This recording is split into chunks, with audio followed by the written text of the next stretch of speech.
ওয়াল আখিরাম, আখিরাতের প্রতি ঈমান হলো আল্লাহ তাআলার বান্দা যখন ইন্তেকাল করবে, ইন্তেকাল করার পর যখন কবরে যাবে, কবর থেকে হাসর, হাসর থেকে মিজান, মিজান থেকে ফুলসেরাত, ফুলসেরাত থেকে ওই বান্দাটা জান্নাত এবং জাহান্নামের প্রস্তুতি গ্রহণ করা। এবার একটা বান্দা যখন মারা যাবে, মারা যাওয়ার পর ওই বান্দাটা জান্নাতে যাবে না জাহান্নামে যাবে, এটা নির্ধারণ করবে তার ঈমান এবং আমল ধারা। এবার আসেন, ঈমান এবং আমল ধারা কেমনে নির্ধারণ করবে? কোন ঈমানদার বান্দা যখন মারা যায়, বেঈমান বান্দা যখন মারা যায়, ঈমানদার আর বেঈমানের মরণ একরকম ভাবে হয় না।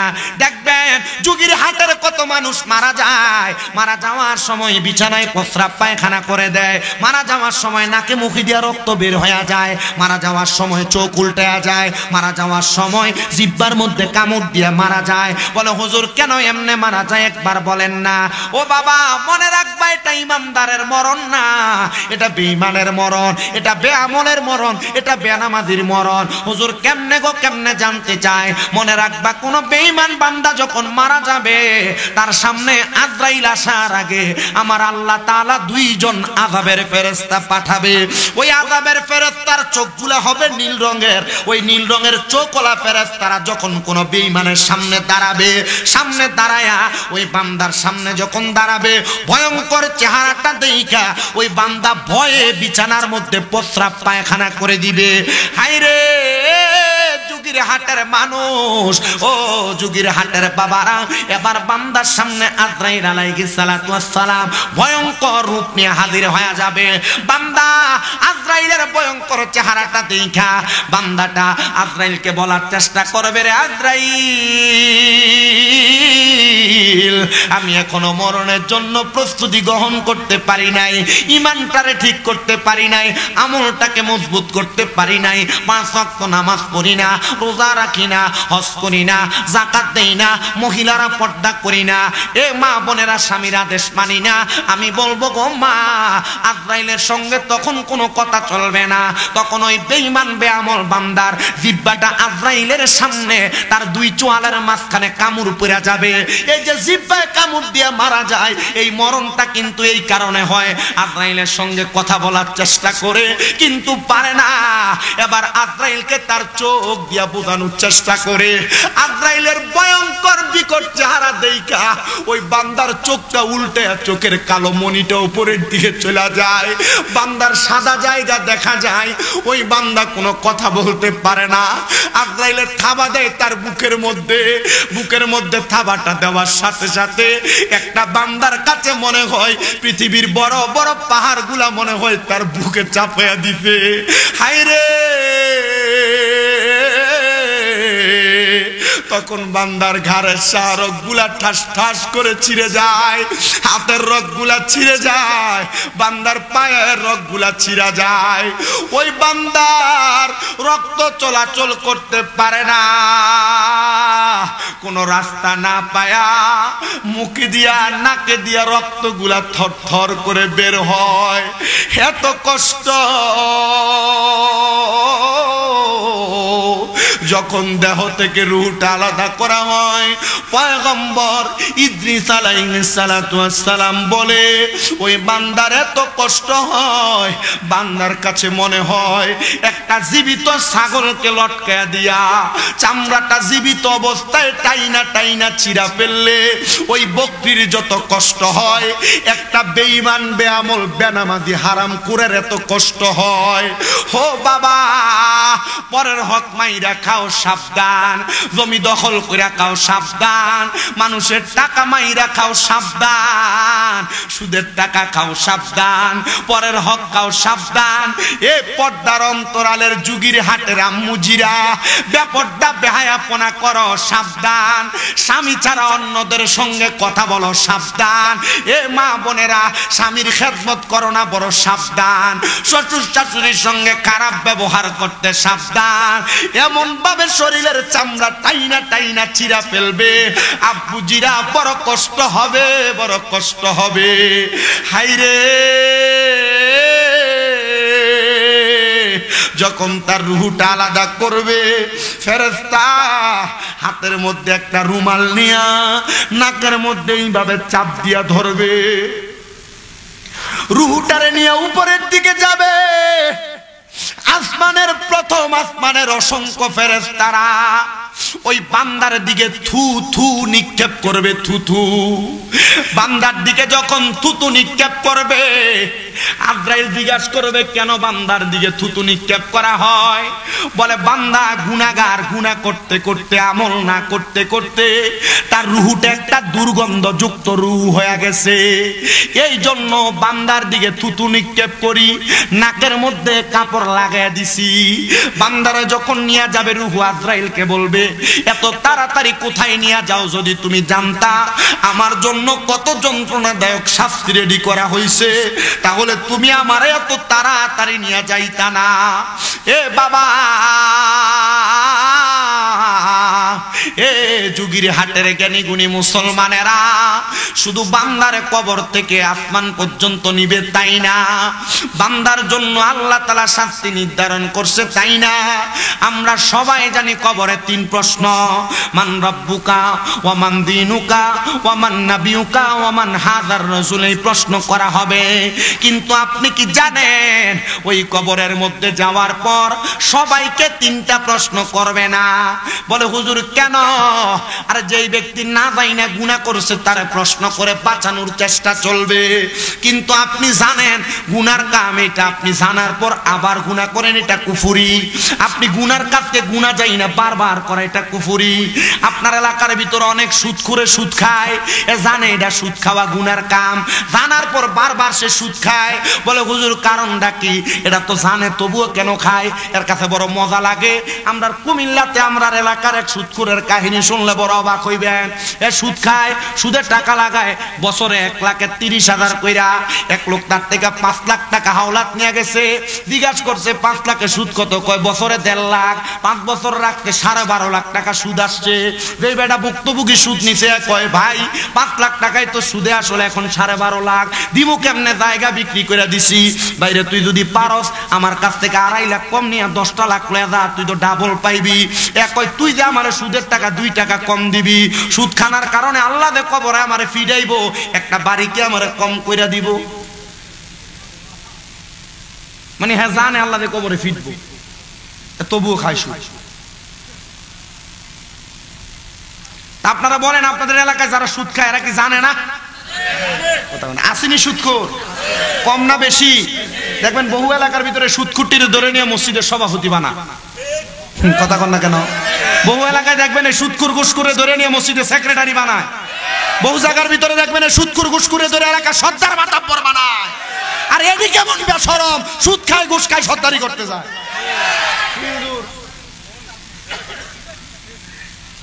আসো সাধুয়ানে বয়ে বয়ে দেখবেন লম্বা লম্বা আলাপ সারে, এডি সারে।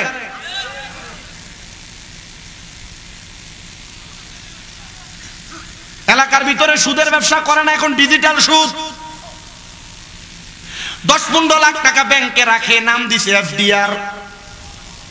10 বছর পরে 10 লাখে একসাথে 20 লাখ তোলে। এটা হালাল? আপনাদের কষ্ট হইতেছে নাকি? এই ইয়া তারা কাছে ভাই তাবার রেডি আছে না? দিয়া লাগলো ইনফরমেশনে দিয়া লাগবেন, কি করবেন আর তারা যদি কষ্ট হয়। সুদ করে আসেনি এলাকায়? আরেকটা সুদ আপনার বউ আপনারে ফার্ম দিয়া খাওয়া, এটা হলো ডিপিএস। আসেনি? আপনার বউ দেখবেন আপনার কথার কথা কয়ে লাইছে, ইয়া তুমি যে যা কামাই করো সব শেষ করে লাও, তা আমরা জিফুদের একটা ভবিষ্যৎ আছে না, আই আমরা একটা ব্যাংকে ডিপিএস খুলি। ইয়া আপনারা কথা কন না কেন? না না না, মারিত বাড়ি দিলে গুনাহগার সাথে আছে কেমনে কবে? নিজে তলে তলে করে রাখছে। কথা কোন এই জাতের সুদখোর আছে না নাই? এ মোহাব্বতে বলেন আছে না নাই? আবার এখন এলাকার মধ্যে পুরুষ মানুষেরা সুদ খায় না, দেখবেন বাড়ি বাড়ি বেরিয়েতে সুদের ব্যবসা করে। চাচার কাছে যদি কয় ও কাকা আমার 10,000 টাকা হাওলা দে না, কয় আমার কাছে নাই, তো চাচির কাছে তার বইনে দিছিল লাগাইবার লাগিয়া।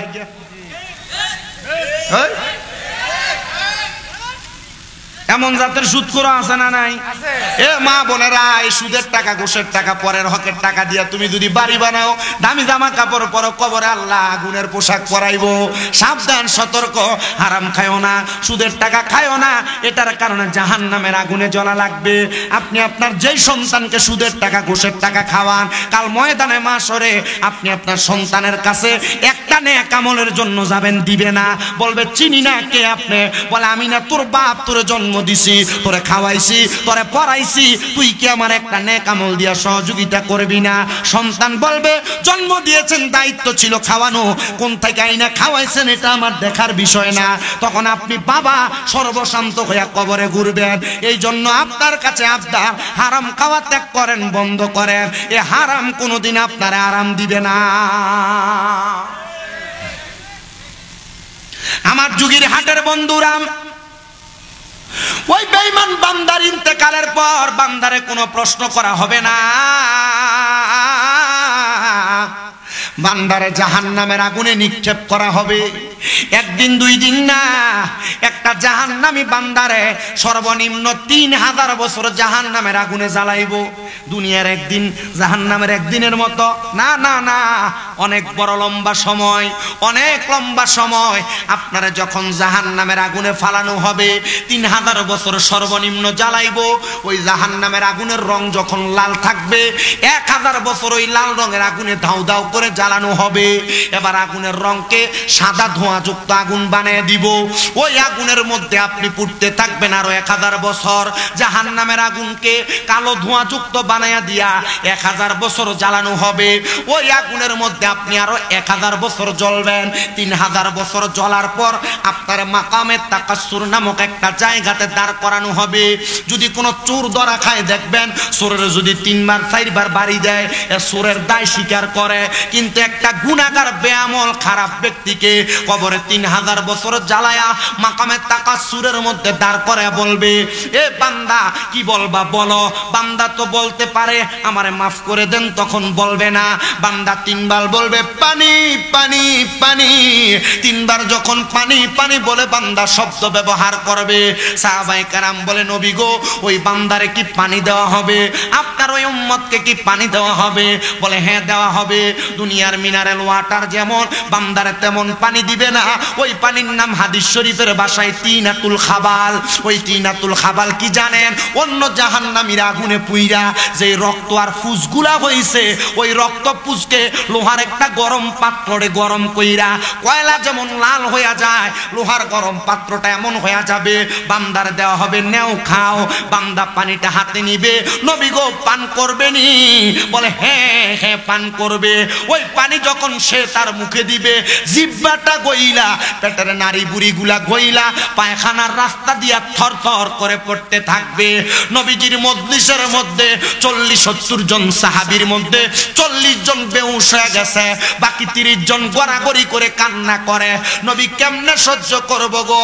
ও বাবা, সুদ খাইবা, হারাম খাইবা, বাই বাতিজার জমি দখল করে খাইবা, মা বাপ মইরা গেছে, বোনের সম্পদ বুঝিয়া দিতা না, বড় ভাই মইরা গেছে, ভাইয়ের সন্তানদেরকে জমি বুঝিয়া দিতা না, মিছা কথা কইয়া ব্যবসা করবা, ওজনে কম দিয়া ব্যবসা করবা, গালিগালাজ করবা, মন্দ কথা বলবা, জিহ্বা গলে যাবে, পায়খানার রাস্তা দিয়ে বের হবে, সহ্য করতে পারবা না।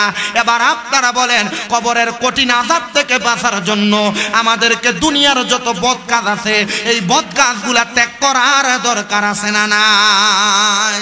আল্লাহুম্মা সাল্লি আলা সাইয়্যিদিনা মুহাম্মাদ নাবিয়ানা।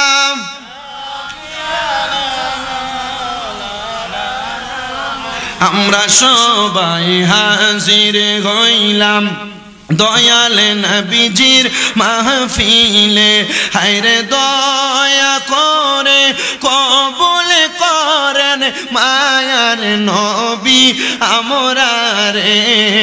আল্লাহুম্মা সাল্লি মদ নবিয়ানা শাফিয়ানা মাওলানা। সাহাবায়ে কেরাম বলে নবী গো, ও দয়ার নবীজি তাইলে এই কঠিন আযাব দেওয়া হবে, ঈমানদারদেরকে কি কোনো পুরস্কার দেওয়া হবে না?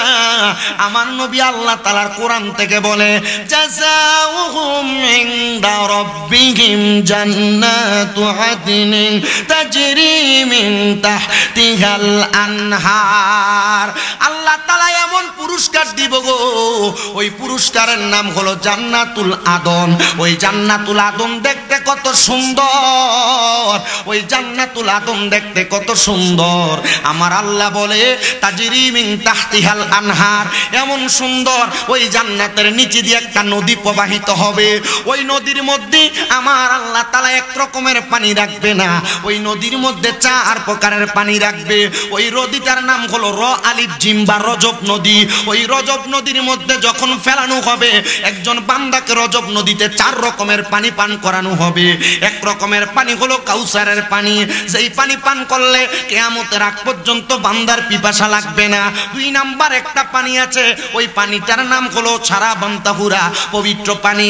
আপনাদের এলাকার অনেক যুবক দেখবে তারা নেশা করে, মদ পান করে, ইয়াবা ট্যাবলেট খায়, গাঞ্জা সেবন করে। এমন নেশা করে সোনার বাংলাদেশে আছে না নাই? আরে আব্বু জিরা নেশা করে লাগে এলাকার কলডি পর্যন্ত চুরি করে লয়ে থাকা আছে, বহুত কল লয়ে গেছে মসজিদে। চিন্তা করছেন কোন সুস্থ সবল ব্যক্তি নেশা করে নাই, ড্রাগ এডিক্টেড না, এ ব্যক্তি কি জীবনে মসজিদের কল চুরি করবে? জীবনে কোন ভালো মানুষের কোনো কিছু একটা পাতাও নাড়বেন। এই নেশাখোর যারাই, নেশাখোরদের কারণে এলাকায় দেখবেন কোন রাস্তার কল থাকলে কল থাকে না, লাইট দেয়, সামান্য একটা লাইট, লাইটের লোক ছাড়তে পারে না, লাইট খুলে রয়ে থাকে চুরি করে। এই জ্বালায় বহু এলাকার ভিতরে রাস্তায় মানুষ লাইট দেয় না। এখন আমি বহু জায়গায়, আমরা নিজের এলাকায় বহু রাস্তা দিয়ে আসা যাওয়ার সময় আমি কয়েকজনের দিয়ে গেলে, ও আল্লাহ আপনারা টাকা পয়সা কম দেয় নাই, এই রাস্তাটা অন্ধকার থেকে লাইট দিতে পারেন না? বাতিজা মিনিমাম 10-15 বার দিছি, লাইট দেওয়ানোর পরে পরের দিন সকালে দেখি আর লাইটটা নাই। তখন নেয় কে? কয় এলাকার ফুটটা করতে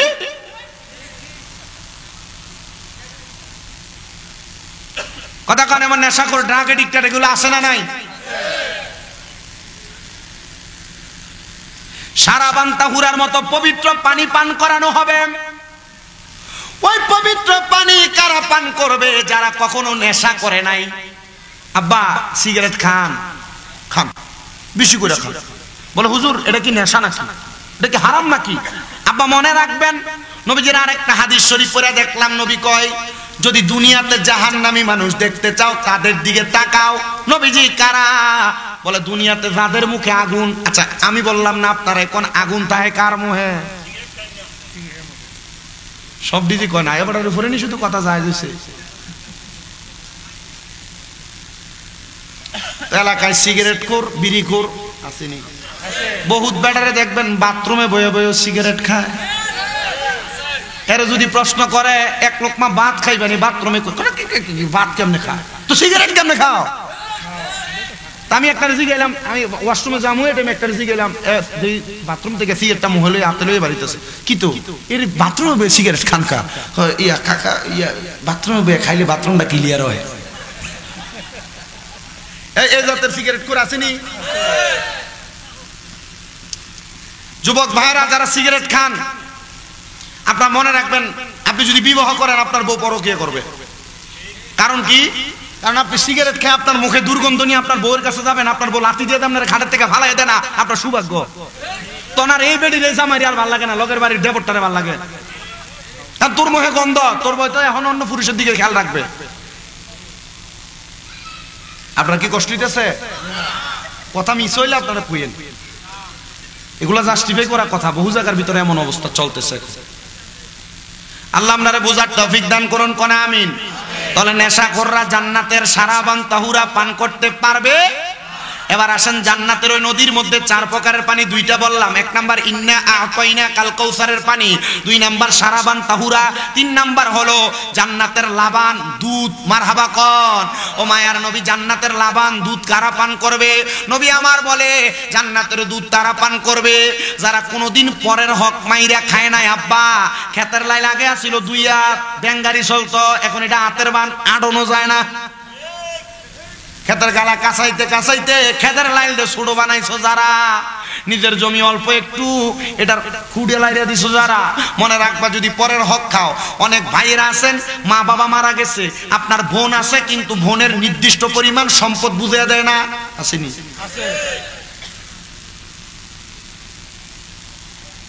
আপনারা যারা ভাই আছেন, আপনারা যারা এটা করেন না, মনে রাখবেন আল্লাহর কাছে জালেম হিসেবে আপনি উঠবেন।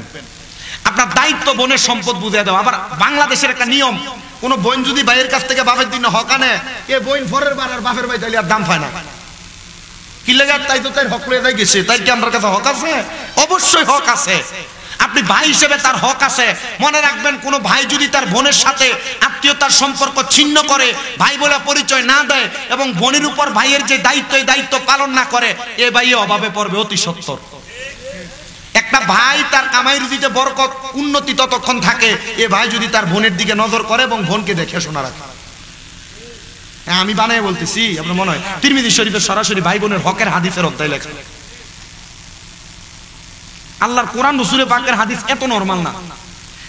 আমি মাত্র কামেল প্রথম বর্ষে পড়ি, কুমিল্লা ইউনিভার্সিটিতে বাংলা অনার্সের ফাইনাল ইয়ার, আমার এবার পরীক্ষা হবে।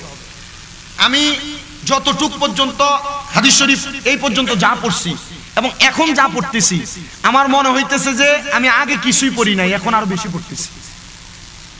আপনি কি কথা বুঝতেছেন? বেশি কিছু লাগবে না। আল্লাহ তাআলার কোরআনুল কারীমকে আপনারা যারা এখানে আছেন, প্রত্যেকদিন একটা বাংলা অনুবাদ আছে এমন একটা কোরআন শরীফ কিনবেন। বাংলা অনুবাদ, শুধু অনুবাদ, তাফসির বা অনুবাদ। সবচাইতে সহজলভ্য একটা তাফসিরে কানজুল ঈমান, নুরুল ইরফান, যদি পারেন এটা কিনবেন। এটা দৈনিক আধা পৃষ্ঠা করে পড়বেন, আধা পৃষ্ঠা। আপনি আরবিটা পড়া লাগবে না, শুধু অনুবাদগুলা পড়েন। আল্লাহর কসম করে বলি, কেউ যদি কোরআনুল কারীমের প্রথম থেকে শেষ পর্যন্ত শুধু অনুবাদটা পড়ে, এই ব্যক্তি কোনোদিন নামাজও ছাড়বে না, পরের হক খাবে না, হারাম খাবে না, এবং কিভাবে দুনিয়াতে চলতে হবে সব সে জানবে। আধা পৃষ্ঠা করে পড়েন। মোবাইলের জগৎ এখন সহজ, মোবাইলে আপনি চাইলেই সবকিছু পাবেন। আল্লাহ আমাদেরকে বোঝার তৌফিক দান করুন, আমিন পড়েন। এজন্য পরের হক মেরে খাইবেন না। বড় ভাই মারা যাওয়ার পর, ছোট ভাই মারা যাওয়ার পর ভাই ভাতিজার জমিগুলো ভাগ করে সুন্দরভাবে বুঝিয়ে দিবেন। এটার কারণে আল্লাহর কাছে আপনি উত্তম জাযা পেয়ে যাবেন। 4 নাম্বার আরেকটা পানি, ওই পানিটার নাম হলো জান্নাতের মধু। ওই মধু কারা পান করবে? আপনারা যারা এখানে বসেছেন, বন্ধু বান্ধব চা দোকানে বৈশা কথায় কথায় গালি দিয়া কথা বলে, এমন জাতের অনেক লোক দেখবেন গালি দিয়া কথা বলে। মনে রাখবেন, যারা এমন মুখের ভাষা খারাপ করে গালি দিয়ে কথা বলে, 2 নাম্বার মিথ্যা কথা বলে, তারা কখনো জান্নাতের মধু পান করতে পারবে না। ও নবী গো, তাহলে জান্নাতের মধু তো আমরা পান করতে চাই। বলে তাহলে মিথ্যা ছাড়ো, জবান থেকে ফায়সা কথা গালি দেওয়া বন্ধ করো।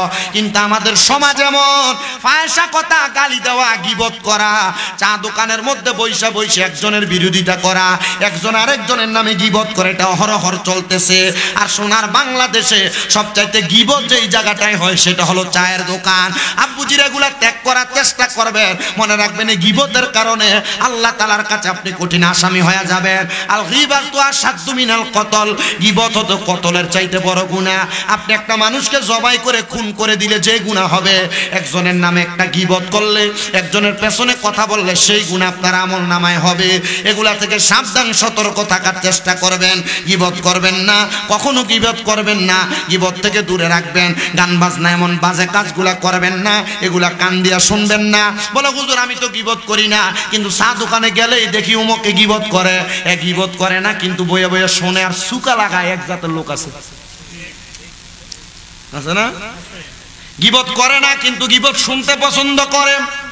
গান গায় না, গান শুনতে পছন্দ করে, আছে না? গান গায় না, শুনতে পছন্দ করে। গীবত করে না, করতে শুনতে পছন্দ করে। গালি দেয় না, কেউ ঝগড়া লাগলে দাঁড়ায় গালি গালা শুনতে পছন্দ করে। মনে রাখবেন, এই ব্যক্তিদেরকে কত কঠিন শাস্তি দেওয়া হবে। এ ভাইরা, এ যুবক বন্ধুরা যারা গান শুনেন আপনাদের ব্যাপারে, এ মা বোনেরা যারা গান শুনেন আপনাদের ব্যাপারে সতর্ক। এগুলা যারা শুনেন, গালি গালা যারা শুনেন, ঝগড়া ফাসাদ যারা শুনেন, গীবত যারা শুনেন, আপনাদের কানের মধ্যে আল্লাহ তাআলা গরম সীসা ঢালাই করে দিয়ে দিবে। কেমন শাস্তি! এই শাস্তিকে বলা হয় মারসুস। এই মারসুস নামক শাস্তি যদি আপনি পান, কবরে কঠিন আযাবের শিকার হয়ে যাবেন। এই জন্য সাবধান হয়ে যাবেন। সাহাবায়ে কেরাম বলে, নবী এই কঠিন শাস্তি আর কারা কারা পাবে? নবী আমার বলতেছে এই শাস্তির শিকার হবে আরেক জাতের বেপরদা নারী। ও নবী গো, বেপরদা নারী আছে এলাকায়? আমি একটা হাদিস শরীফ পড়বো, দেখবেন এই হাদিস শরীফের কারণে আপনার মা, আপনার বোন, আপনার স্ত্রী, আপনার ছেলের বউ, এই চারজন ব্যক্তির কারণে আপনি জাহান্নামে যাবেন, যে কোনো একজন। একটু শোনেন মন দিয়া। আল্লাহ তাআলা কুরআনুল কারীমে ঘোষণা করে, ওয়াকরনা ফি বুয়ুতিকুন্না ওয়ালা তাবাররাজনা তাবাররুজাল জাহিলিয়াতিল উলা। তোমরা তোমাদের নারীদেরকে জাহিলিয়া যুগের মহিলাদের মতো বের হতে দিও না। বের হতে দিবা, তারা ইফতিজিং এর শিকার হবে, তারা ধর্ষণ হবে। দেখেন বাংলাদেশে বেশিরভাগ ধর্ষণ যারা হচ্ছে, এই ধর্ষিত মেয়েরা, এরা পর্দা করে না, চুল এলোমেলো ছাইরা বেড়ায়, বুকের কাপড় দেখে ঘুরা বেড়ায়, এদের শরীরের মধ্যে পর্দার কোনো চিহ্ন থাকে না। এর যুগের হাট এলাকার পর্দার অন্তরালের মা, এ যুবক বন্ধুরা, মুরব্বী বাবাজিরা, আপনারা মনে রাখবেন, আপনারা যারা আপনাদের মাকে, আপনাদের বোনকে, আপনাদের মেয়েকে আপনারা পর্দা করান না, এটার কারণে আপনি দুজকে যাবেন। রহমতের নবী বলে, একজন নারীর কারণে চারজন পুরুষ মানুষ দুজকে চলে যাবে। ওই নারী যদি কোনো পুরুষের মেয়ে হয়, মানে আপনারা যারা মেয়ে জন্ম দিয়েছেন, আপনি যদি আপনার মেয়েটাকে পর্দা না করান, ওই মেয়েকে প্রশ্ন করা হবে, তুমি কেন পর্দা করো নাই? মেয়ে বলবে, আমার আব্বা জান আমারে জন্ম দেওয়ার পর আমারে পর্দা করায় নাই। তখন ওই মেয়ে তার বাবাকে নিয়ে দুদকে যাবে। 2 নাম্বার, কোনো ভাই যদি তার বোনকে পর্দা না করায়, কোনো ভাই যদি তার বোনকে পর্দা না করায়, তাহলে ওই ভাই তার বোনের কারণে দুদকে যাবে। আপনি আপনার বোনকে নিয়ে মোটর সাইকেলে ঘুরেন, আপনার বোন আপনার বাড়িতে গায়ে হলুদের অনুষ্ঠানে নাচানাচি করে, আপনার বোন আপনার চাচাতো ভাই, আপনার খালাতো ভাইয়ের সঙ্গে কথা বলে, সুন্দর কথা বলতেছে, আপনার বোন বেপর্দা ভাবে স্কুলে চুল ছাইরা দিয়া যাইতেছে। মনে রাখবেন, আপনি ভয় আপনার বোনকে পর্দা না করানোর কারণে আপনি জাহান্নামের অতল গহ্বরে যাওয়া লাগবে। 3 নাম্বার, কোন স্বামী যদি তার স্ত্রীকে পর্দা না করায়, এ স্বামীরা মনে রাখবেন, আপনার বউকে যদি আপনি পর্দা না করান, তাহলে আপনার বউ আপনাকে নিয়ে জাহান্নামে যাবে। কিন্তু আপনি পর্দা করাবেন দূরের কথা, আপনি সকালবেলা নাক খাইনা ঘুমান, আপনার বউ আপনার বাচ্চাকে নিয়ে মুখ খোলা রাইকা বেপর্দা ভাবে কিন্ডার গার্ডেন স্কুলে দিয়ে আসে। আপনার বউ আপনার সন্তানকে নিয়ে বাজারে তো স্কুলে দিয়া, আপনার বউ বাজার করে আনে মুন্সির হাট থেকে। মনে রাখবেন, এই যুবক ভাই, আপনার স্ত্রী যদি বেপর্দা ঘুরে বেড়ায়, তাহলে এটার কারণে আপনি দুজকে চলে যাবেন। আপনার বউ কত সুন্দর আপনার তার দেবরকে, মানে আপনার ছোট ভাইকে ভাত বেড়া দেয়। আমরা সমাজে দেবরের সামনে ভাবি না গেলে কথায় কথায় বইলা ফেলে, যাইবে না কি হইব, এটা তোমার ভাইয়ের মতো। কিন্তু আল্লাহর নবীর হাদিস বলে, দেবর ভাইয়ের মতো না, ভাইয়ের মতো না। একটা ভাবির জন্য দেবর হলো কাল সাপের মতো, একটা ভাবির জন্য দেবর হলো মৃত্যু সমতুল্য। এ যুগের হাট এলাকার ভাবিরা, তোমরা যদি দেবর থাকে, দেবরকে চেহারা দেখাইও না, জাহান্নামে যাইবা। দেবরের সঙ্গে কথা বইলো না, জাহান্নামে যাইবা। এই দেবরের সঙ্গে পর্দা কইরো। মনে রাখবারে যুবক ভাই, মনে রাখবেন রে মুরব্বীরা, আপনি আপনার স্ত্রীটারে পর্দা করায়েন, এটার কারণে জাহান্নামের আগুনের মধ্যে জ্বলা লাগবে।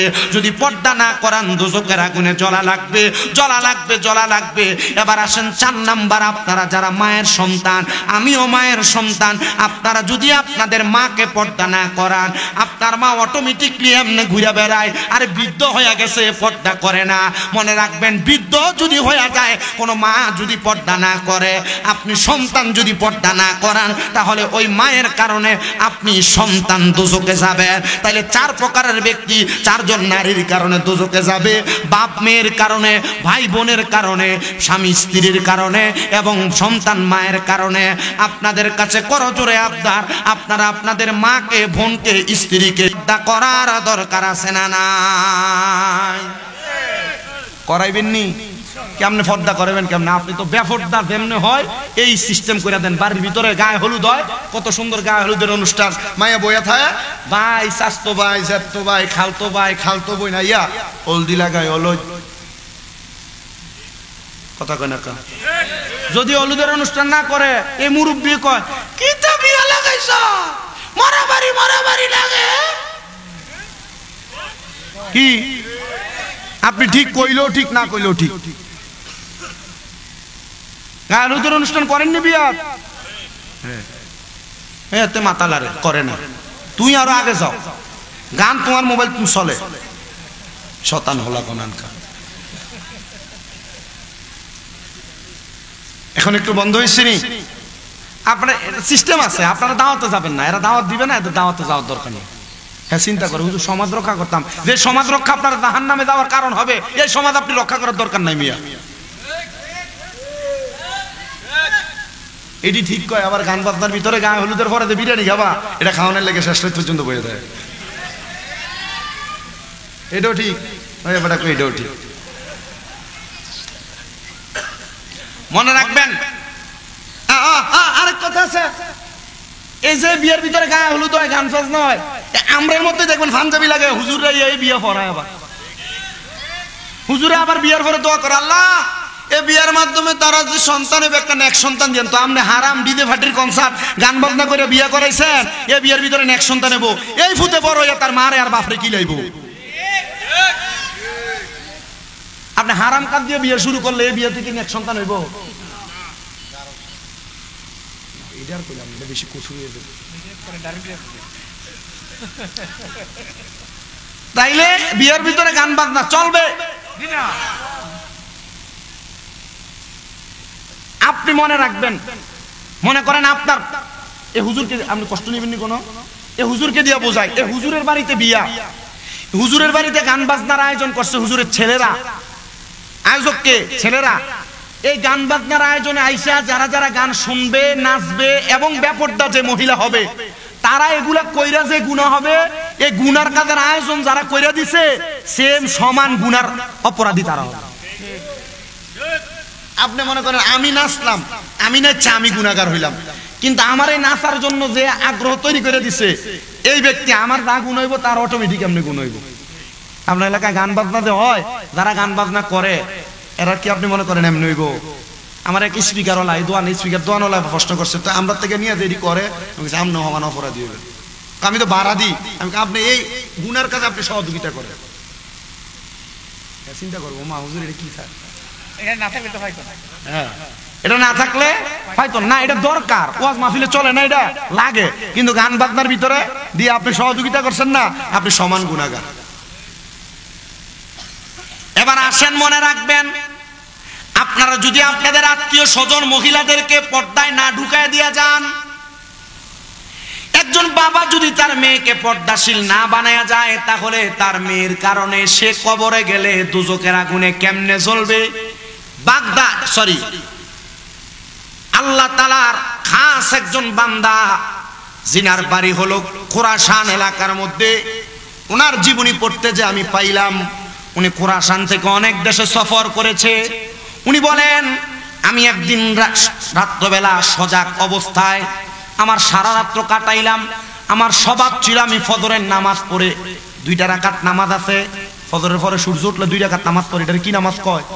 এশরাক না, কি নামাজ কয়? নামাজ আছে, সূর্য ওঠার সাথে সাথে নামাজ পড়ে এশরাক, সূর্য ওঠার পর থেকে সূর্য ডুবার আগ পর্যন্ত আরো 2 রাকাত নামাজ আছে, যেটা চাষতের নামাজ অথবা দোহারের নামাজ কয়।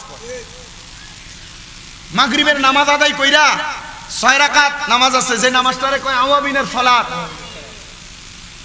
কেউ যদি টানা 30 দিন অথবা 40 দিন এই সালাত আদায় করে, তাহলে এই ব্যক্তির 12 বছর ইবাদতের সওয়াব পাবে। এটা শাওয়াল মাস যাইতেছে, 6 রোজা রাখছেন নি? রাখেন।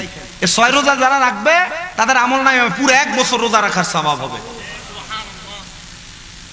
আমি কিন্তু কথার ফাঁকে ফাঁকে অনেকগুলো আমলের কথা বলে দিয়ে যাচ্ছি, আপনাদের কেমন লাগতেছে আমি বুঝতেছি না, তবে আমার জানা মত আমি যতটুকু জানি, বেড়াইতের থেকে আমার ওয়াজ বেশি বেরিয়েতে শোনে। আল্লাহ আপনাদেরকে কবুল করুন। শুধু এই 2-3টা নামাজ না, আরো নামাজ আছে, ফজরের আগে তাহাজ্জুদের নামাজ। এই সালাত তাহাজ্জুদের নামাজ পড়ে কেউ যদি আল্লাহর কাছে কোনো কিছু চায়, ওই চাওয়া যদি সঠিক হয়, আল্লাহ তাআলা 3 মাসের ভিতরে তারে দেয়, 3 মাস। আমার চোখের দেখা সাক্ষী, আমি অনেককে নসিহত করছি তাহাজ্জুদের সালাতের। ক্যান্সারের রোগীর ক্যান্সারের মতো কঠিন রোগ ভালো হয়েছে তাহাজ্জুদের নামাজের কারণে। সন্তান হয় না এমন অনেক মহিলার সন্তান হয়েছে তাহাজ্জুদের কারণে। এরা আমার ভক্তবৃন্দ, আমি দেখাইতে পারবো আলহামদুলিল্লাহ। এমন অনেক পুরুষ মানুষ বিদেশ যাওয়ার 6-7 বার চেষ্টা করছে, মেডিকেল আনফিট আসছে, 3 মাস তাহাজ্জুদ করে কাঁদছে, পরবর্তীতে যাওয়াতে মেডিকেলে ফিট হয়েছে। ব্যবসা করছে, বরকত হয় নাই, তাহাজ্জুদ করছে, আল্লাহ বরকত দান করছে। কঠিন রোগে আক্রান্ত, তাহাজ্জুদ করছে, আল্লাহ তাআলা এই ব্যক্তির কঠিন রোগ থেকে শিফা দান করছে। বড় কঠিন ইবাদত, বড় পাওয়ার মতো ইবাদত। শুধু তাহাজ্জুদ এই 4টা নামাজ, ইশরাক, চাশ, আওয়াবিন এবং তাহাজ্জুদ এই 4টা না, আরো নামাজ আছে। বলে হুজুর কি নামাজ? নফল সালাতের ভিতরে একটা সালাত আছে, যে সালাতটা হইল সালাতুত তাসবিহ নামাজ। যে সালাতুত তাসবিহ নামাজ পারলে দৈনিক একবার, না পারলে সপ্তাহে একবার, না পারলে মাসে একবার, না পারলে বছরে একবার, না পারলে জীবনে একবার হইল পড়া একটা বান্দার জন্য বড়ই সাফল্যমণ্ডিত করার কাজ। সালাতুত তাসবিহ নামাজ একটু সময় লাগে, মোটামুটি 25-30 মিনিট লাগে পড়তে। আরো আছে আরেকটা সালার নাম সালাতুল ইস্তিসকা, বৃষ্টি না হইলে এই নামাজ আদায় করে। 6টা নামাজ। না আমার চা লাগবো না, আমি কথাটি কই একটু বাহ্যিকে গরম লাগে। কতক্ষণ হয়েছে মাইক ধরছি যে? অনেক সময় হয়ে গেছে না, 10:30 না, 40-এ শুরু হয়েছে। আরো কিছু শুনবেন না আপনারা? যদি শোনেন আমি বলবো, আর নাইলে আমি বাড়িতে যেতে পারলাম, আমি ঘুমাইতে এরম। আল্লাহ কবুল করেন, আমিন পড়েন। আমি কথাগুলো বইলা শেষ করি। সালাতুত তাসবির পরে আরেকটা নামাজ আছে সালাতুল ইস্তিসকা। এই নামাজ পড়ে বৃষ্টি যদি না হয় আল্লাহর কাছে দোয়া করলে বৃষ্টি দেয়। আরেকটা নামাজ আছে সালাতুল হাজত। হুজুর সালাতুল হাজত কি? সালাতুল হাজতের নামাজ হচ্ছে আপনার মনে করেন কোন মনের আশা পূরণ হইতেছে না, মনের আশা পূরণ হচ্ছে না, আপনি নামাজ পড়বেন, নামাজের নিয়ত করবেন আল্লাহু আকবার, সূরা ফাতিহা অন্য সূরা মিলাবেন, দ্বিতীয় রাকাত সূরা ফাতিহা সূরা ইখলাস 3 বার পড়বেন, পড়া সিজদাতে যা সুবহানা রাব্বিয়াল আলা 3 বার 4 বার 3 বার 5 বার 7 বার 9 বার পড়ার পর আপনার যে মনের আশা আকাঙ্ক্ষা এটা সিজদায় বাংলাতে বলবেন। এটা সালাতুল হাজত। বলেন সালাতুল হাজত। পাইলাম কয়টা নামাজ? 7টা। আরেকটা নামাজ আছে সালাতুল খাইরের নামাজ, নফল ইবাদত 100 রাকাত। কয় রাকাত? 100 রাকাত। 2 রাকাত 2 রাকাত করে পড়ে। প্রথম রাকাতে সূরা ফাতিহা একটা সূরা মিলাবেন, দ্বিতীয় রাকাত সূরা ফাতিহা 10 বার সূরা ইখলাস পড়বেন। সালাতুল খাইরের নামাজ, এই 8টা নফল নামাজ। এটি তো 5 ওয়াক্ত নামাজের পরে, তাহলে 13টা ওয়াক্ত পাবেন আপনি। এমন আরো মানে সর্বমোট 50টা নামাজের নামাজ। কয়টা আমি জানি না আর কি, 50টা না 50টা নামাজ। বলে হুজুর এটি কোনটি? ওই যে নবীজি মেরাজে গেছিলেন, নামাজ ছিলেন কয় ওয়াক্ত? আমরা পড়ি কয় ওয়াক্ত? আর 45 ওয়াক্ত কই? এই 5 ওয়াক্ত পড়লে আপনি 50 ওয়াক্তের সওয়াব পান, ঠিক এটা জানেন তো? 50 ওয়াক্তের সওয়াব পাওয়া যায়। কিন্তু এই 50 ওয়াক্ত যে পড়ছে নবীজির জীবনে তো এগুলো আদায় করছিলেন, এগুলা কি কি নামাজ? তা আপনি 13 ওয়াক্ত পড়ে দেখান নাকি? 13 ওয়াক্ত। 5 ওয়াক্তর পরে যে 8টা কইছি 8টাকে পড়েন, দেখবেন সময়টা হয় আপনার পড়ার লেগে। আল্লাহ আমরারে কবুল করেন, কোন আমিন। আর মোহাব্বতের আওয়াজে কোন আমিন। আর জবান খুলে জোরে পড়েন আমিন। এটা আনো সারে, এটা সারে এটা আনো। আমি খাই না, আমি খাইলে অনেকে 60টা কোট বুইটা দেখে দেবে। এখন আপনি এটা নিয়ে দিলে এরা খাইবো, এবার এরা ভালো লাগতো না। দয়টা না হয় না, রাখো, আমি মনে কষ্ট নিয়েন না, উদয়নে খাওয়ানোর দরকার নেই, এটা পরে আমরা ভাগযোগ করে খাইলাম। আমরা বক্তা দাওয়াত দিচ্ছেন বৈতাল মার্কা বক্তা। আমি কোনো হুদা শিক্ষিত বক্তা না, আমি মোটামুটি যা পড়ালেখা করি তা মানুষের কাছে বলি। এর থেকে 2-1টা নসিহতের কথা বলি, এর থেকে মানুষ হেদায়েত হইলে আলহামদুলিল্লাহ। কথা বুঝছেন তো? আপনার দোয়া করেন। আমি আমার খেদমত একজনকে আল্লাহ এক এক দিক দিয়ে খেদমত করা, আমি আমার মাদ্রাসাগুলো দিয়ে খেদমত করতেছি। আল্লাহ তাআলা কবুল করেন, পড়েন আমিন। মোহাব্বতের আওয়াজে কোন আমিন। তো যেই কথার মধ্যে বলতেছিলাম আমার বাবারা, ওই আল্লাহ পাকের বান্দা সাইদ ইবনে মুসাইয়াব রাহমাতুল্লাহ আলাইহি তিনি বলে আমি ফজরের নামাজ পড়ে অপেক্ষা করতেছিলাম, এশরাকের নামাজ পড়ব। নামাজের মুসল্লার ভিতরে আমার ঘুম লেগে গেছে। ঘুম লাগার পর হঠাৎ করে আমি ঘুমের ভিতরে স্বপ্ন দেখতেছি একজন ব্যক্তি আমার সামনে দাঁড়ানো। এই ব্যক্তিটার শরীরের নাভি থেকে মাথার তালু পর্যন্ত ভালোই দেখা যায়, কিন্তু নাভি থেকে পায়ের তালু পর্যন্ত আগুন জ্বলতেছে ধাউ ধাউ করে। বড় মারাত্মক বিষয় না? আমি তাকে দেখে প্রশ্ন করলাম, এ ভাই তোমার শরীরের কেন এমন অবস্থা? সে আমার বলে আমার শরীরের এই যে নাভি থেকে মাথা পর্যন্ত ভালো, নাভি থেকে পায়ের তালু পর্যন্ত জ্বলে, এটার কারণ হলো আমার 2 মেয়ে। মাইয়ার দুনিয়াতে রাইখা যাবেন, এই মাইয়া আপনার জাহান্নামের কারণ কি হইতেছে দেখেন। হুজুর আপনার দুইটা মেয়ের কি কারণ? বলে হুজুর আমি দুনিয়ার জমিনে আমার একটা মেয়ে জন্ম দিয়েছিলাম, যার বয়স ছিল 13 বছর।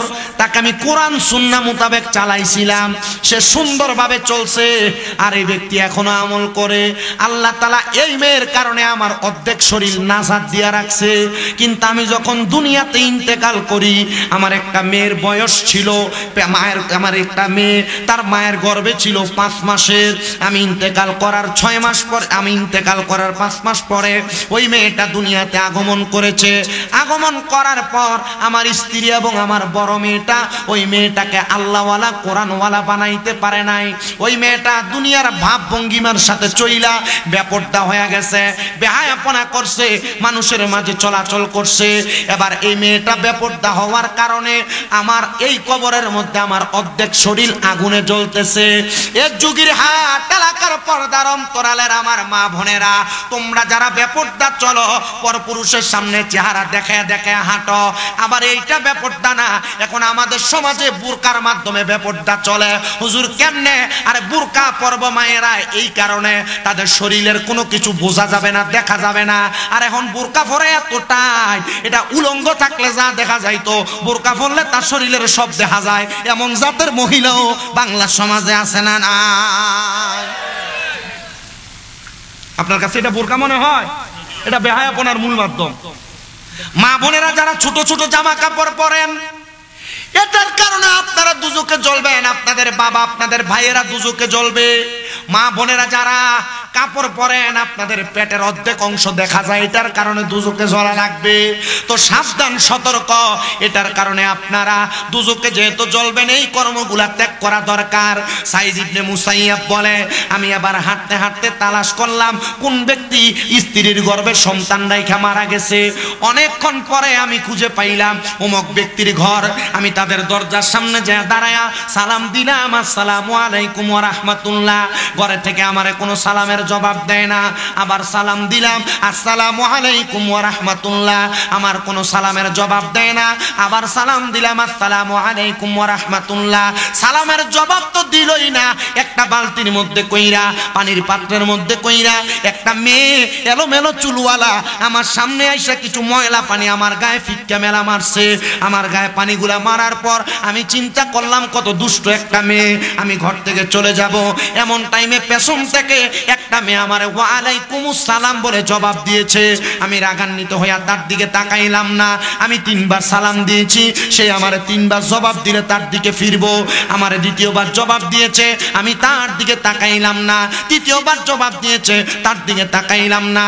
এবার 4র্থ-বার ওই মেয়েটা আমারে সালামের জবাব না দিয়ে আমারে উল্টা সালাম দিছে। এ যুগের হাটের মুমিন মুসলমানেরা, কারোর ঘরের সামনে গেলে 3 বার সালাম দিবা, জবাব না পাইলে ফিরা চলে আসবা। হুজুর না না, আমরা এগুলা করি না, আমরা ডাইরেক্ট অমুক ভাই আসুনি কইয়া ঘরে ঢুইকা যায়। আরে বাবা, একটা সন্তান তার মা বাবার ঘরে ঢুকার আগেও সালাম দিয়া প্রবেশ করা নবীর সুন্নত। সালাম ছাড়া প্রবেশ কইরো না, মনে রাখবা, সালাম ছাড়া প্রবেশ করলে সুন্নাহ বিরোধী কাজ হবে। সালাম ছাড়া প্রবেশ করলে ওই ঘরের মধ্যে জিনের মতো বাজে জিন আক্রমণ করবে। নাউজুবিল্লাহ। কম না, কষ্ট হইতেছে আপনারা? তারা পানি বন্ধ করছেন, মাইকের আওয়াজ শোনেনি? একজন খবর দেন যান না, ফাঁকা না, পানির আওয়াজ। আমার মুমিন মুসলমানেরা, 4র্থ-বার সালামের জবাবের পরে, 3য়-বার সালামের জবাবের পরে 4র্থ-বার যখন সালাম দিয়েছে, সালাম দেওয়ার পর আল্লাহর ওলি পেছনে ফিরে না, পেছনের দিকে হাইটে হাইটে আসছে। মনে রাখবেন, যারা আল্লাহর হক্কানি ওলি, হক্কানি বান্দারা বেরিয়েতে সামনে যায়নি, হ্যাঁ, বেরিয়েতে সামনে যায়, চোখ তুইলা কথা বলে না। যদিও সামনে যাওয়া লাগে, এলাকার যে যুগ নির্ধারণতা, মাথা নিচা করে থাকে, মহিলাদের সঙ্গে কথা বলে না। এবার আল্লাহর ওলি ডাক দিয়া কয়, মা আপনি সালামের জবাব দিয়েছেন, কারণটা কি? বলে, হুজুর সালামের জবাব দেওয়ার কারণ হইল, আপনি যখন 3 বার সালাম দিয়েছেন, আমি নামাজের মুসল্লায় ছিলাম, জবাব দিতে পারি নাই। হুজুর আপনার শরীরের মধ্যে আমার বোনটা পানি নিক্ষেপ করেছে, আমি তার বড় বোন। হুজুর এই বোনটা বেপরদা, বেহায়াপনা উগ্র টাইপের মেয়ে, এমন অনেক মেয়ে দেখবেন সংসারে বড় হয়, এগুলা বিয়ে দেওয়ার পরে জামাইয়ের বাড়িতে ভালো করে ভাতও খাইতে পারে না। সাবধান, সতর্ক, এগুলাকে একটু ভালো করে মানুষ করে তারপর বিয়ে দিবেন, আর নচেত বিয়ে দেওয়ার পর অশান্তি শিকার হবেন। এ মুসলমান, ওই মেয়েটা ডাক দিয়ে কই, হুজুর আপনার মতো একজন আলেম আমাদের ঘরের দরজায় কেন আসছেন, কারণটা কি? হুজুর ডাক দিয়ে কয়, মা আমি আজকে তাহাজ্জুদ নামাজের পরে ফজরের নামাজ পড়া এশরাকের নামাজের অপেক্ষা করতেছিলাম। মা গো, আমি এশরাকের নামাজের জন্য অপেক্ষা করতে করতে ঘুমায় গেছি। আমি ঘুমের ভিতরে দেখেছি তোমার আব্বাজান আমার স্বপ্নে আসছে। তোমার আব্বাজানের অর্ধেক শরীর আগুনে জ্বলে, অর্ধেক শরীর ভালো। এখন বুঝতে পারলাম তোমার এই বোনটার জন্য তোমার আব্বা জাহান্নামে জ্বলে। ওই বোনটা একটা লাভ দিয়ে হুজুরের পায়ে পড়ে গেছে, হুজুর মাফ করে দেন, আমি তো আমার আব্বাজানকে জীবনে দেখি নাই, আমার জন্মের 5 মাস আগে আমার আব্বা মারা গেছে। হুজুর আমি কেমনে আমার আব্বাজানের জাহান্নামের কারণ হইলাম? আমি তো আমার বাপরে দেখি নাই। বলে তুমি বেপরদা চলো, বেহায়াপনা করো, এই জন্য তোমার আব্বাজানকে তুমি দেখো নাই, না দেখো জাহান্নামের কারণ হয়ে গেলা। মাইয়া ডাক দিয়ে কই, হুজুর যেই বাবা আমার জন্মদাতা, ওই বাবা যদি আমি কন্যার জন্য জাহান্নামে জ্বলে, আমি কন্যা এটা সহ্য করতে পারবো না। এ হুজুর আপনি বলেন না কোন কাজের কারণে আল্লাহ আমার আব্বাকে মাফ করে দিবে? মাইয়াটার প্রশ্নের জবাবে হুজুর ডাক দিয়ে কই, মা ব্যাপারটা বেহায়াপনা ছাড়ো, অন্যায় অশ্লীলতা ছাড়ো, আল্লাহ তাআলা মাফ করে দিবে। মাইয়া কই, হুজুর আপনার নসিহত গ্রহণ করলাম, আর ব্যাপারটা বেহায়াপনা করব না। মাইয়াটা যখন গ্রহণ কইরা ব্যাপারটা বেহায়াপনা ছাড়ছে, মাইয়াটা 5 ওয়াক্ত নামাজ পড়ে। 5 দিন পরে 7 দিন পরে ওই আল্লাহর উনি সাইদ ইবনে মুসাইয়াবের সামনে, হুজুর আমার আব্বাকে এখন ভালো আসেনি। হুজুর কই, এটা তো আমি স্বপ্ন দেখেছি, এখন তুমি তোমার আব্বারে জিগাও। হুজুর কেমনে জিগাইব গো, আমার আব্বা তো কবরে। বলে রাস্তা আছে রে, ওই রাস্তাটার মাধ্যমে জিগাও। হুজুর কেমনে গো, একটু কারণটা বলেন। বলে তোমার কাছে আমার একটা নসিহত, ওয়া মিনাল লাইলি ফাতাহাজ্জাদ বিহি নাফিলাতান লাকা আসা আইয়াবাসাকা রাব্বুকা মাকামাম মাহমুদা। আমার আল্লাহ আমার নবীকে বলেছেন আপনি রাতের কিছু অংশে তাহাজ্জুদের নামাজ পড়েন। যদি আপনি তাহাজ্জুদের নামাজ পড়েন, অতি সত্বর আপনার মাকামে মাহমুদ প্রশংসার জায়গা দান করা হবে। এই আয়াত যখন নাজিল হয়, আমার নবী আল্লাহর কাছে বলেছেন, আল্লাহ আমি তাহাজ্জুদ পড়লে আমারে মাকামে মাহমুদ দিবেন, কিন্তু আমার উম্মত যদি পড়ে উম্মতরে কি দিবেন? আমার আল্লাহ তাআলা ঘোষণা করেছে, নবীর কোন উম্মত তাহাজ্জুদ পড়ে যা চাইবে আল্লাহ তা দিয়া দিবে। ও হুজুর, তাইলে আমি তাহাজ্জুদ পড়ে আমার আব্বার কথা স্মরণ করলে আব্বারে দেখতে পাবো। আপনাদের যাদের মা নাই, আপনাদের যাদের বাবা নাই, মারে দেখতে মন চায়, বাবারে দেখতে মন চায়, তাহাজ্জুদ পড়ে কান্না করবেন, দেখবেন আপনার মা বাবারে আপনি তাহাজ্জুদের কান্না করার সময় দেখা যাবেন। হুজুর কেমনে? আরে আব্বা মা বাপ জান্নাতি না জাহান্নামী? তাহাজ্জুদ নামাজ পড়ে চেষ্টা করলে আপনি মা বাবার জান্নাত জাহান্নামের খবরও বলতে পারবেন। আমার কথা না, স্বয়ং আল্লাহর কোরআনের কথা। ওই মেয়েটা একটানা 7 দিন তাহাজ্জুদ পড়ছে, আল্লাহর কাছে কান্না করে। মাইয়া ডাক দিয়া কয়, জগতের মানুষ, আমি যখন তাহাজ্জুদের নামাজ পড়া আমার বাবার জন্য কান্না করতে লাগলাম, আমি সেজদার মধ্যে থাইকা হঠাৎ করে দেখতে পাইলাম একজন নূরানি পোশাকওয়ালা সুরতওয়ালা মানুষ, যিনি সামনে হাঁটতেছে, সুন্দর ফুলের বাগান, ডাইনে বামে সামনে পেছনে রহমতের হুরগিল মানরা। আমি জিজ্ঞাসা করলাম, কে গো আপনি, আপনার পরিচয় কি? উনি ওনার মাথা থেকে সাদা কাপড়টা উঠায়া ডাক দিয়া কয়, মা আমি হইলাম তোমার জন্মদাতা বাবা। ও বাবা, আপনার না অর্ধেক শরীর আগুনে জ্বলেছে, অর্ধেক ভালো ছিল, এখন কেমনে আপনি শান্তি পাইলেন? আমার আব্বা আমার জবাব দিয়েছে, এ মা তুমি পর্দা করার কারণে, নামাজ পড়ার কারণে, ইবাদত করার কারণে, বেহায়াপনা ছাড়ার কারণে, অশ্লীলতা ছাড়ার কারণে আল্লাহ তাআলা আমি বাবাকে মাফ করে দিয়েছে।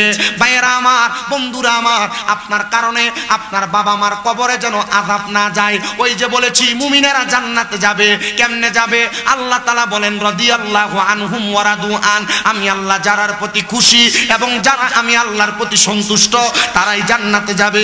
আল্লাহ তারা কারা? কয় যালিকা লিমান খাশিয়া রাব্বা, আমি আল্লাহর সবচাইতে ভয় করে যারা। ও বাবা, আল্লাহরে কেমনে খুশি করবেন? খুতবার মধ্যে হাদিস শরীফ পড়েছি, রাদার রব্বি ফি রিদাল ওয়ালিদাইন, আম্মা আব্বারে খুশি করতে পারলে আল্লাহরে খুশি করতে পারবেন। সাখাতুর রব্বি ফি সাখাতিল ওয়ালিদাইন, আম্মা আব্বার অসন্তুষ্টি করলে আল্লাহর অসন্তুষ্টি করে ফেলবেন। মনে রাখবেন, মা বাবার অসন্তুষ্ট রাইখা কবরে যাবেন, শান্তি পাবেন না, নাজাত পাবেন না। আম্মা আব্বার অসন্তুষ্ট করেন না। সন্তান আম্মা আব্বার অসন্তুষ্ট করবে কি করবে না এটা তোমার সিদ্ধান্ত বাবা, কিন্তু তোমার স্ত্রী তোমার কথার কথাই বলেছে তোমরা 2-3 ভাই তুমি একাকির লেগে তোমার মা বাপরে খাওয়াও।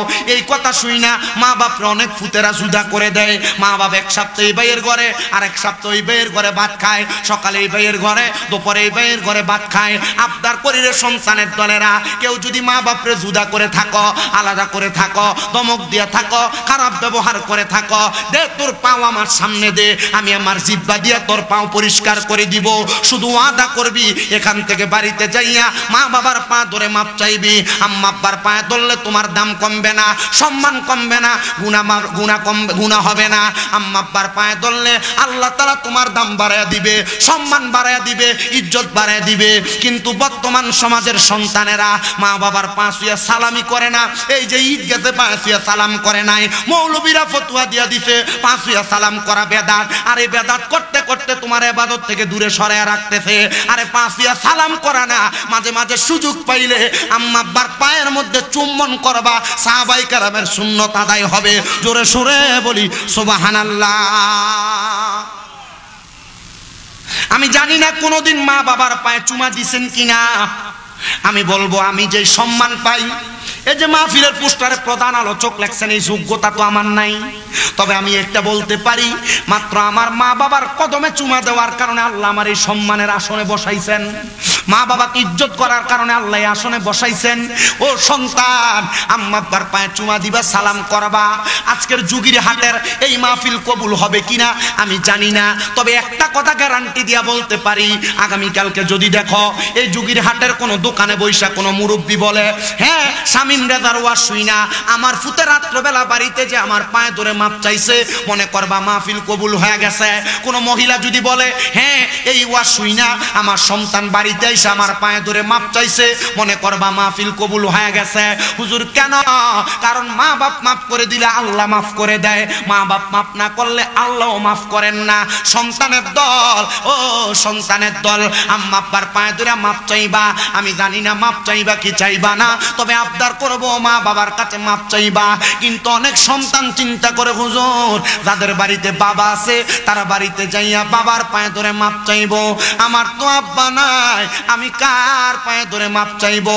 এই সন্তানেরা চিন্তা করে, হুজুর যাদের বাড়িতে মা আছে তারা বাড়িতে যাইয়া মার পায়ে ধরে মাপ চাইবো, আমার তো মা নাই, আমি কার পায়ে ধরে মাপ চাইবো?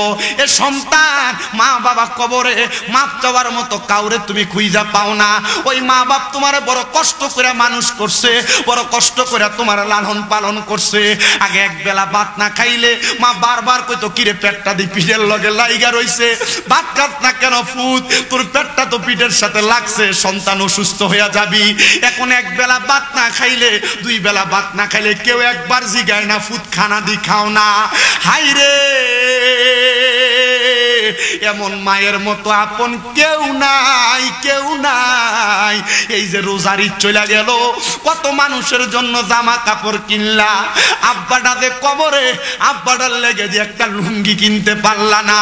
ওই আব্বা লুঙ্গি ছিঁড়া গেছে, নিজের হাতে ছিঁড়ে আব্বা পরছে, নিজের ছিঁড়া জুতা পরছে, পায়ের গোড়ালি দিয়া জুতা ছিঁড়া গেছে। আব্বা জান তুমি ফুতেরে রাত্রবেলা নতুন জুতা বাজার থেকে কিনা দিছে, ওই জুতা পইরা খাটে দৌড়াদৌড়ি করছো। আজকে ওই আব্বা অন্ধকার কবরে, সন্তান তুমি তোমার আব্বার একটা পাঞ্জাবি কিনা পরাইতে পারো না। এ সন্তান, মা জননী স্কুল মাদ্রাসায় যাইতে কাপড় রাস্তা থেকে খুইলা 10-20 টাকা তোমার হাতে দিয়া দিছে, পানি ভাত মা খাইতে না, আমার ভূতের ওই দিদি আইলে পানি ভাত খাইলে তার কলজা ঠান্ডা হইব। আজকে ওই মা কবরে, মারে দি তোমার ঘরে এক বেলা খাওয়াইতে পারো না। সামনে কুরবানির ঈদ আসতেছে, অনেক সন্তানেরা কুরবানি দেয়, কিন্তু তারার মা বাপ থাকতে তারা কুরবানি দিতে পারে নাই। মানুষের বাড়ি থেকে গোশত আসলে মা রান্না কইরা আলুটা বাড়ায় দিত, মা সন্তান সন্তানরে গোশত খাওয়াইতো, আলু জুল দিয়া মা খাইছে। এখন ফুতে কত বড় গরু কোরবানি দেয়, কিন্তু তার মারে একটা টুকরা গোশত খাওয়াইতে পারে না। ও সন্তান, ও সন্তানের দলেরা, ওই মা বাবা যদি অন্ধকার কবরে থাকে, আমি তোমার কাছে আবদার করব, একটু পরে আখিরি মুনাজাতে আল্লাহর দরবারে দোয়া করবা, রব্বির হামহুমা কামা রব্বায়ানি সগীরা। কোন সন্তান যদি চোখের মণিকোটার মধ্যে একটা মাছির মাথা পরিমাণ পানি ছাইরা কান্না করে, ওই পানি মাটিতে পড়ার আগে আল্লাহ তার মা বাবার জীবনের গুনাহ মাফ করে দেয়। আমি জানি না কে তারার মারে হারাইছে, কে তারার বাপরে হারাইছে। আজকে যুগীর হাট এলাকায় এত সুন্দর জান্নাতের বাগান, এত সুন্দর একটা মক্তব, এত সুন্দর একটা জানাজার মাঠ তৈরি করেছে। এই এলাকার যারা এগুলা করেছে তাদেরকে শুকরিয়া জ্ঞাপন করছি, কারণ এটার কারণে তোমাদের বংশের কবর আযাব মাফ হবে। আমার আগের হুজুরের কাছে অনেকে দান করেছে, তাদের শুকরিয়া আদায় করছি। আল্লাহ তাআলা তোমাদেরকে এটার কারণে মাফ করবে। তোমাদের অনেকের মা নাই, অনেকের বাবা নাই, একবার চিন্তা করে দেখো, মা বাপ যদি বাইসা থাকতো, তুমি যদি ভাত খাওয়াইতা, মাসে মা বাবার পেছনে কি 2000 টাকা খরচ হইতো না? তো 12 মাসে তো 24,000 টাকা খরচ হইতো। দেখলাম হুজুর 1000 2000 এর লাগা চিল্লায় আপনাদের কাছে। সন্তানের দল, আম্মা আব্বা যদি বাইচা থাকতো, আম্মা আব্বারে যদি ডাক্তার দেখাইতা, মাসে যদি 1000 টাকার ওষুধ লাগতো, 12 মাসে 12,000 টাকা লাগতো। আরে মা বাপ তোমারে জায়গা দিয়া গেছে, বাড়ি দিয়া গেছে, ক্ষেত পাথরে জায়গা দিয়া গেছে।